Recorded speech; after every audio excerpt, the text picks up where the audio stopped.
This video is brought to you by viewers like you. Thanks for letting me do this for so long. Video game endings come in all sorts of shapes and sizes. There is a fine art to ending a video game, and as the final word on a player's journey, the lasting impression it can leave should never be understated. The best endings usually end up that way because of how emotional they are. Maybe it's a shocking twist or a sudden downturn that leaves everyone feeling sad. But how often does a game leave you feeling really satisfied? The game isn't trying to subvert expectations or say something profound, it's just pure wish fulfillment, and I suppose, functionally, the happiest ending you could wish for? So yeah, that's what we're working with today, the most satisfying endings in video games, and because we all get our satisfaction from different things, I want to know which ending you guys think is the most satisfying. Make sure you leave a cheeky little comment for me to read later. My aim is to make a video today that is even more satisfying than any ending could be.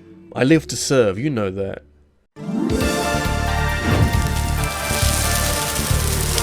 One of my least favourite things that games often do is the point of no return. You know, the game's getting exciting and you can clearly see that you're reaching the end, but because the developers are assholes, they close off everything except the end of the game so that you don't get lost or something. This is terrible for doing anything optional, but it quite often creates a disconnect with the end of the game and everything you've done and everyone you've met up until that point. In their efforts to do everything differently, Nintendo had a lot to give with Earthbound and gave most of it in service of making a game stand out as let's say, a unique approach to an RPG. It thrives off of being weird and making design decisions that don't necessarily make sense, like getting a bike to use just a few moments before you get your second party member and can't use it anymore. So Earthbound is comfortable doing things differently, which shouldn't be a surprise to anyone, and wouldn't you know it, that carries through to the ending. You probably already know what Earthbound has for a final boss, since Gygas's exploits are infamous and possibly rooted in childbirth or something. That's not why it's satisfying, by the way, don't worry. Nah, because obviously Ness and the crew have the skills to put him away, but it's more so what happens after this which is so incredibly satisfying. Initially, it's not satisfying at all.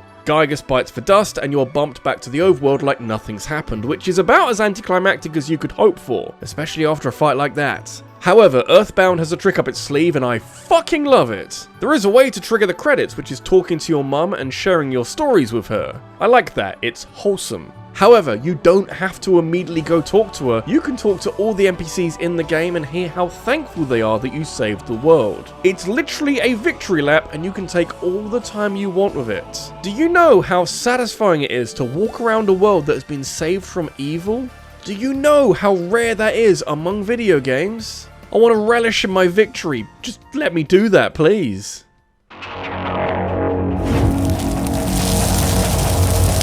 Portal is not the sort of game I would expect to have a satisfying ending. The first game was committed to this idea, since while you do stop GLaDOS from killing you and manage to escape the facility, it comes with the bittersweet realization that GLaDOS was kinda cool, and the outside world doesn't have a portal gun, so you gotta do a lot of walking now.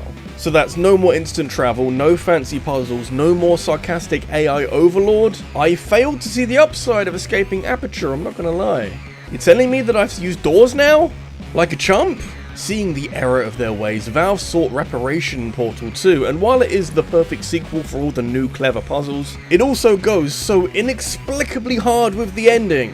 Fighting a superpowered Wheatley at the end is already pretty awesome, since you've of course got GLaDOS along for the ride, stuck to one of Aunt Bessie's favourites, and she is very helpful for telling you how to defeat Wheatley. Even when the fight looks like it's run out of surprises, you're shown a lovely white surface just crying out for a portal, and yep, that's where we're going with this. Wheatley ends up lost in space, and GLaDOS uses her regained control to kick you out of Aperture this time, although perhaps kick out is the wrong phrase to use. Now you get a dramatic farewell with a helpful lift ride to the surface that has time to stop by some turrets who are singing you a little bit of opera, and then a whole room of turrets who are belting out some frankly incredible singing.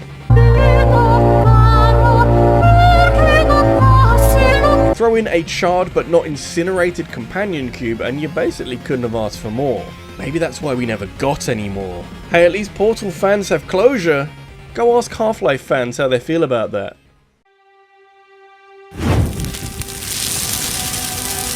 I know I mentioned it at the start of this video, but what would the happiest ending you could wish for actually look like? It all depends on what you want from life or what the perfect scenario would look like for a character, but if you're building in an obvious direction, then it makes a lot of sense to finish with that, so long as you're not looking to subvert any expectations. For so long, Uncharted has had an Indiana Jones kind of vibe to it, not just in the way that Nathan Drake hunts for all this treasure and raids all of those tombs, but it kind of wrecks his life at the same time. The personal costs are often pretty massive, but by the 4th game, Nate and series-long love interest Elena have settled down away from all the adventuring and are carving out a pleasant life for themselves, complete with, I presume, mandatory nightly sessions of Crash Bandicoot. This tranquility is disrupted so that Uncharted 4 can get to work, but in the process, Nate does enough lying to do some serious damage to his relationship with Elena. It's kind of the story happening in the background where among all the pirate treasure stuff and the more fantastical elements, a more cynical story would 100% break up Nate and Elena by the end. You know, Nathan gets one last dance at an adventurer, but it comes at the cost of his relationship. However, in a world where we only deal in satisfying endings, everything works out pretty much perfectly in the end. The bad guy gets crushed by some treasure, Nate and Elena reconcile their differences and realise that they both need a bit more excitement and a bit less Crash Bandicoot in their lives, so they trade out shooting bad guys and ignoring the cognitive dissonance to being salvagers and archaeologists instead, and by the time we've caught back up with them years later, they've settled down for real and even have a teenage daughter. It may not be the bombastic ending for Nathan Drake that suits his character, but this kind of quiet, relaxed epilogue is 100% what he needs the most, and it's really satisfying seeing him retire in peace after all he's been through. Is it realistic? Possibly not, and in giving Nathan Drake such a perfect ending, it absolutely writes Naughty Dog into a corner if they ever want to make a new Uncharted game. But hey, they had the lost legacy of Chloe and Nadine, so they're clearly not against using side characters, and who's to say that Nate and Elena's daughter Cassie won't get a game in the future? The cycle begins anew, or something.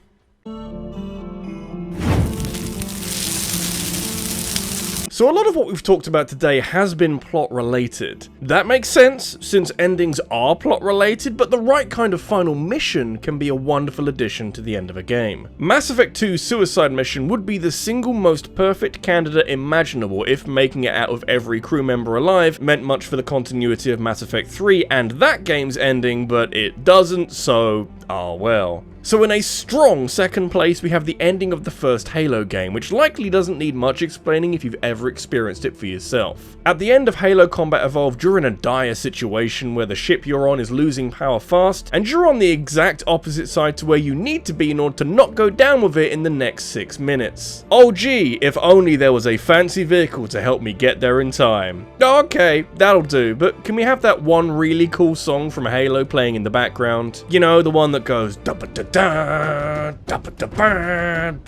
one.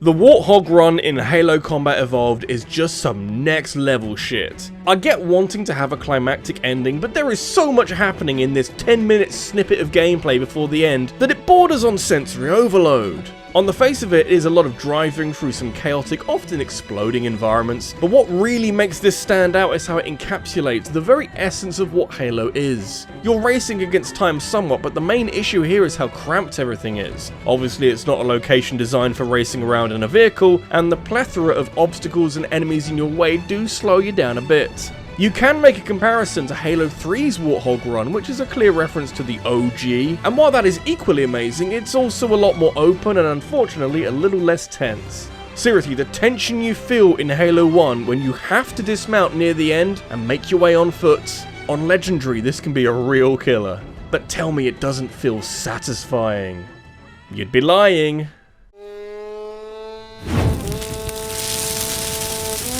I'll be one of the first people to say that Metal Gear's story is mostly a complete jumbled mess. You know, I like it a lot and it has some stellar moments that really stand out, but you'd be a fool to deny how messy the narrative is, and despite all the goofiness and charm, a complicated story can and often does turn people off. However, when this franchise wants to end a video game, they're pretty damn good at cutting through all the confusing shit and giving you the closure you desperately need. MGS3 has one of the best endings of all time, but that's because of a last-minute plot twist that ends up making it kinda sad. It's almost satisfying in the way that it sets up the rest of the games, but I'll admit that you could definitely do more when you're in the market for pure satisfaction. Hear me out on this one, but the ending of Metal Gear Solid 4 is the single most satisfying ending in video game history. This may be a somewhat controversial opinion, given how this ending is perceived by the outside world, and trust me, I get it. There's no way of getting around what amounts to more than an hour of nothing but cutscenes. What you need to remember though is that this is Hideo Kojima's last outing with most of these characters, and so we really do have a lot of little threads that need tying up. And damn, do we wrap them up like presents, because basically everyone who showed up to the finale gets their own little epilogue. Meryl and Johnny get married, Colonel Campbell makes up with his daughter, Drebin gets drunk and fills in some gaps in the plot, Sonny touches some grass, Raiden meets his son and patches things up with Rose, and Otacon doesn't really do much, but is generally sad about Snake being old, which is always helpful. Speaking of Snake, this epilogue is basically his swan song, and after he struggles to eat a Subway footlong, he reunites with his dad Big Boss and they hash out their differences before Big Boss dies at the foot of the boss's grave he saluted so many decades ago. It is a lot, and I understand if people think it's self-indulgent, but if you're invested in these characters, you do need this amount of time to wrap all their stories up. Honestly, if you stick with it, you can't ask for a better ending, and seeing Kojima and his team give this much care to effectively every character in the game, it's really impressive. Hey, all these cutscenes are here for a reason. They took them out of the 5th game, and everyone complained. You gotta be so careful what you wish for. And yeah, that's my list of the most satisfying endings in all the video games. Do you agree, or is there something else you'd have at number 1? Let me know in a comment down below, and if you enjoyed this video, make sure to give a like, hit subscribe for more, and hit that bell for notifications of every new upload. Last week's video was ranking all the Valve video games, so make sure you go watch that. And I also want to thank my top supporters on Patreon, including the Green Scorpion, Sarah Malion, and Scott Riker. Thank you for watching, and I'll see you in the next one. Take care.